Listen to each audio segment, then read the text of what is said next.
നമസ്കാരം, ഞാൻ മനോജ് കുമാർ. ഏസിൻ്റെ മറ്റൊരു ക്ലാസ്സിലേക്ക് ഏവർക്കും സ്വാഗതം. നാം ഇന്നിവിടെ ചർച്ച ചെയ്യുന്നത് കേരള ശില്പകലയെക്കുറിച്ചാണ്. കേരള ശില്പകല എന്ന് കേൾക്കുമ്പോൾ നമ്മൾ ഓരോരുത്തരുടെയും മനസ്സിൽ ഓടിവരുന്ന ഒരു പേരുണ്ട്, കാനായി കുഞ്ഞിരാമൻ. കേരള ശില്പകല എന്ന് കേൾക്കുമ്പോൾ നമ്മുടെ മനസ്സിലേക്ക് ഓടി വരുന്ന പേരാണ് കാനായി കുഞ്ഞിരാമൻ. നമുക്ക് കേരളത്തിലെ ഓരോ ശില്പങ്ങളെക്കുറിച്ചൊന്ന് പരിചയപ്പെടാം. അതിനു മുമ്പ് പറയേണ്ട മറ്റൊരു കാര്യം, കേരളത്തിലെ ശില്പനഗരം എന്ന് പറയുന്നത് ഏതാണെന്ന് ചോദിച്ചാൽ കോഴിക്കോടാണ് കേരളത്തിലെ ശില്പനഗരം. എന്നാൽ കോഴിക്കോട് നഗരത്തിൽ ഉള്ള ഒരു അർദ്ധകായ ശില്പമുണ്ട്. ആരുടേത് എന്ന് ചോദിച്ചാൽ എസ്.കെ. പൊറ്റക്കാടിൻ്റേത്. കോഴിക്കോട് നഗരത്തിൽ ഉള്ള ഒരു അർദ്ധകായ ശില്പം ആരുടേതെന്ന് ചോദിച്ചാൽ എസ്.കെ. പൊറ്റക്കാടിൻ്റേത്.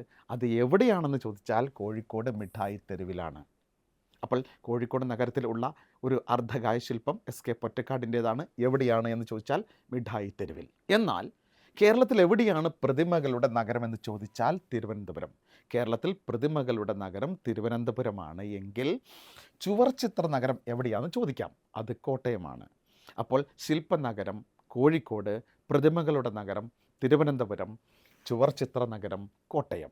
അങ്ങനെയെങ്കിൽ നമുക്കിനി പരിചയപ്പെടേണ്ടത് കേരളത്തിലെ പ്രശസ്തരായ ശില്പികളെക്കുറിച്ചാണ്.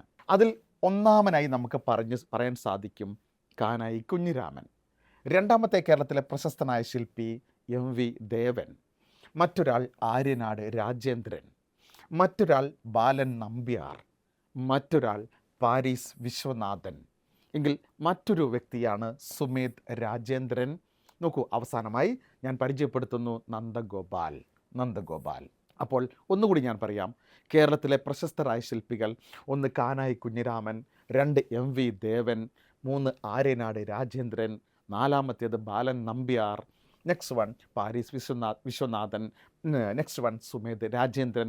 മറ്റൊരാളെ കൂടി പരിചയപ്പെടുത്തുന്നു, നന്ദഗോപാൽ. ഇനി നമുക്ക് പരിചയപ്പെടേണ്ട ഒരു ശില്പം കൊല്ലം ജില്ലയിലെ നെഹ്റു പാർക്കിൽ ഉള്ള ഒരു അമ്മയും കുഞ്ഞും ശില്പത്തിൻ്റെ ശില്പി ആര് എന്നുള്ളതാണ്. അപ്പോൾ ഒരു കാര്യമുണ്ട് ഇവിടെ, എവിടെയാണ് നെഹ്റു പാർക്ക് അങ്ങനെയും ചോദിക്കാം. അപ്പോൾ കേരളത്തിൽ എവിടെയാണ് നെഹ്റു പാർക്ക് എന്ന് ചോദിച്ചാൽ കൊല്ലം ജില്ലയിലാണ്. ആ കൊല്ലം ജില്ലയിലെ നെഹ്റു പാർക്കിലുള്ള അമ്മയും കുഞ്ഞും ശില്പത്തിൻ്റെ ശില്പി ആരെന്ന് ചോദിച്ചാൽ എം.വി. ദേവനാണ്.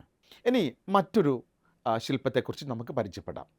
അത് തിരുവനന്തപുരത്തെ എസ്.എ.ടി. ആശുപത്രി. തിരുവനന്തപുരത്തെ എസ്.എ.ടി. ആശുപത്രിക്ക് മുമ്പിലുള്ള ഒരു അമ്മയും കുഞ്ഞും ശില്പമുണ്ട്. ആ ശില്പത്തിൻ്റെ ശില്പി ആര്യനാട് രാജേന്ദ്രനാണ്. നോക്കൂ, ഈ ചോദ്യം PSC ചോദിച്ചതാണ്. അപ്പോൾ തിരുവനന്തപുരത്തെ എസ്.എ.ടി. ആശുപത്രിക്ക് മുമ്പിലുള്ള അമ്മയും കുഞ്ഞും ശില്പത്തിൻ്റെ ശില്പി ആര്യനാട് രാജേന്ദ്രനാണ്. അങ്ങനെയെങ്കിൽ കണ്ണൂർ പയ്യാമ്പലം ബീച്ച് നമുക്ക് ഏവർക്കും പരിചിതമായ ബീച്ചാണ്. നോക്കൂ, കണ്ണൂർ പയ്യാമ്പലം ബീച്ച്. ആ കണ്ണൂർ പയ്യാമ്പലം ബീച്ചിലെ ഒരു അമ്മയും കുഞ്ഞും ശില്പമുണ്ട്. ആ ശില്പത്തിൻ്റെ ശില്പി നമ്മുടെ പ്രശസ്തനായ കാനായി കുഞ്ഞിരാമൻ തന്നെയാണ്. അപ്പോൾ കണ്ണൂർ ജില്ലയിലെ പയ്യാമ്പലം ബീച്ചിലെ അമ്മയും കുഞ്ഞും ശില്പത്തിൻ്റെ ശില്പി ആരാണെന്ന് ചോദിച്ചാൽ കാനായി കുഞ്ഞിരാമൻ തന്നെയാണ്. അങ്ങനെയെങ്കിൽ ഏവർക്കും പരിചിതമായ മറ്റൊരു ശില്പമാണ് മലമ്പുഴ യക്ഷി. മലമ്പുഴ യക്ഷി ശില്പത്തിൻ്റെ ശില്പി ആരെന്ന് ചോദിച്ചാലും കാനായി കുഞ്ഞിരാമൻ തന്നെയാണ് ഉത്തരം.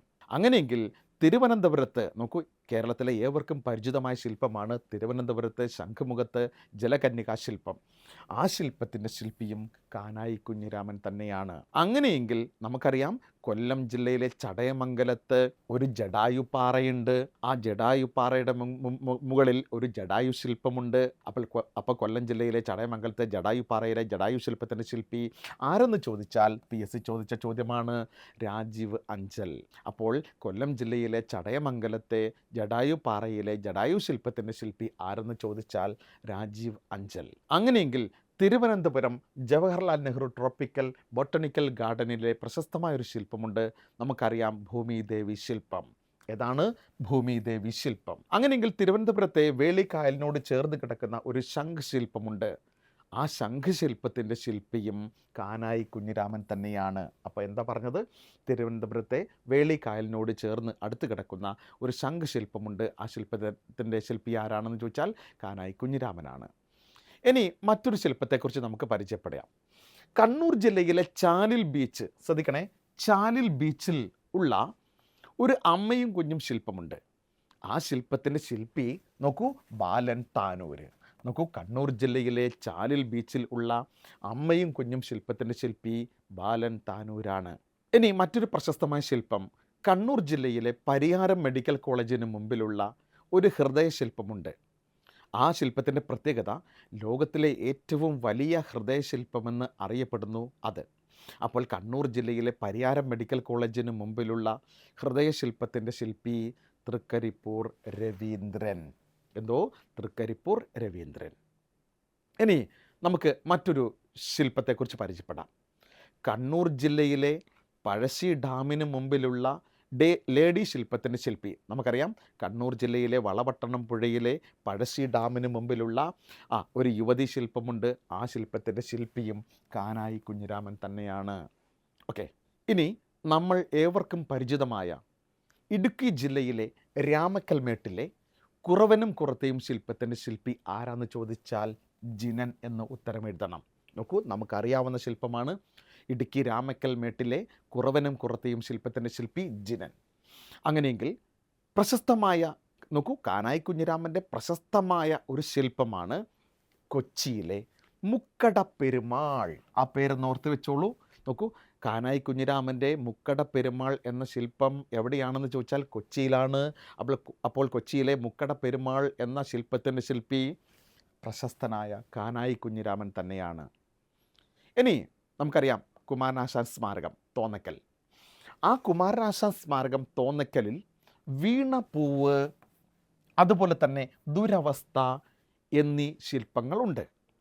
അപ്പോൾ ആശാൻ സ്മാരകം തോന്നക്കലെ ആശാൻ സ്മാരകത്തിലെ വീണപ്പൂവ്, ദുരവസ്ഥ എന്നീ ശില്പങ്ങളുടെ ശില്പിയും നമ്മൾ കേരളം കണ്ട നമ്മുടെ പ്രശസ്തനായ കാനായി കുഞ്ഞിരാമൻ തന്നെയാണ്. ഇനി നമ്മൾ ഇത്രയും നേരം പറഞ്ഞപ്പോഴൊക്കെ പലയിടത്തും കാനായി കുഞ്ഞിരാമൻ്റെ പ്രത്യേകതകൾ നമ്മൾ പറഞ്ഞുകൊണ്ടേയിരുന്നു. അദ്ദേഹത്തിൻ്റെ പ്രശസ്തമായ ശില്പങ്ങൾ ഏതെന്ന് പലവട്ടം പറഞ്ഞു കഴിഞ്ഞു. എന്നാൽ ഈ കാനായി കുഞ്ഞിരാമൻ ജനിച്ചത് എവിടെയാണെന്ന് PSC ചോദിച്ചിരുന്നു. കാനായി കുഞ്ഞിരാമൻ ജനിച്ചത് കാസർഗോഡ് ജില്ലയിലെ കുട്ടമത്ത്. നോക്കൂ, ഈ വാക്ക് ശ്രദ്ധിച്ച് വെക്കണേ. കാസർഗോഡ് ജില്ലയിലെ കുട്ടമത്ത് എന്ന സ്ഥലത്താണ് ജനിച്ചത്. ഇദ്ദേഹത്തിന് നോക്കൂ, കേരളത്തിലെ ശില്പകല ചിത്രകലാ രംഗത്ത് നൽകുന്ന ഏറ്റവും വലിയ, കേരള സംസ്ഥാന സർക്കാരിൻ്റെ ഏറ്റവും വലിയ പുരസ്കാരമാണ് ഏത്? ചിത്രകലാ ശില്പകലാ രംഗത്ത് കേരള സർക്കാർ നൽകുന്ന ഉന്നതമായ പുരസ്കാരമാണ് രാജാരവിവർമ്മ പുരസ്കാരം. ഈ പുരസ്കാരം നമ്മുടെ കാനായി കുഞ്ഞിരാമന് ലഭിച്ചത് 2005 അപ്പോൾ കേരളത്തിൻ്റെ ഉന്നതമായ ചിത്രകലാ ശില്പകലാ രംഗത്ത് നൽകുന്ന പുരസ്കാരമായ രാജാരവിവർമ്മ പുരസ്കാരം കാനായി കുഞ്ഞിരാമന് ലഭിച്ചത് 2005 എന്നാൽ 2022 കേരളത്തിൻ്റെ മറ്റൊരു പുരസ്കാരമായ കേരള ശ്രീ പുരസ്കാരം ഇദ്ദേഹത്തിന് നൽകിയെങ്കിലും അദ്ദേഹം അത് നിരസിക്കുകയാണ് ഉണ്ടായത്. അപ്പോൾ 2022 കേരള ശ്രീ പുരസ്കാരം 2022 കേരള ശ്രീ പുരസ്കാരം ഇദ്ദേഹത്തിന് നൽകിയെങ്കിലും അദ്ദേഹം അത് നിരസിക്കുകയാണ് ഉണ്ടായിരുന്നത്. അപ്പോൾ കേരള ശില്പകലയുമായി ബന്ധപ്പെട്ട പ്രധാനപ്പെട്ട വസ്തുതകൾ നമ്മൾ ഇന്നിവിടെ ചർച്ച ചെയ്ത് കഴിഞ്ഞു. ഇതിനോട് ബന്ധപ്പെട്ട നിങ്ങളുടെ നിർദ്ദേശങ്ങളും അഭിപ്രായങ്ങളും കമൻറ്റിൽ രേഖപ്പെടുത്തുക. ഇതുപോലെയുള്ള ഇൻഫോർമേറ്റീവായ വിവരങ്ങൾക്കായി എയ്സ് യൂട്യൂബ് ചാനൽ സബ്സ്ക്രൈബ് ചെയ്യുക. ഏവർക്കും നന്ദി, നമസ്കാരം.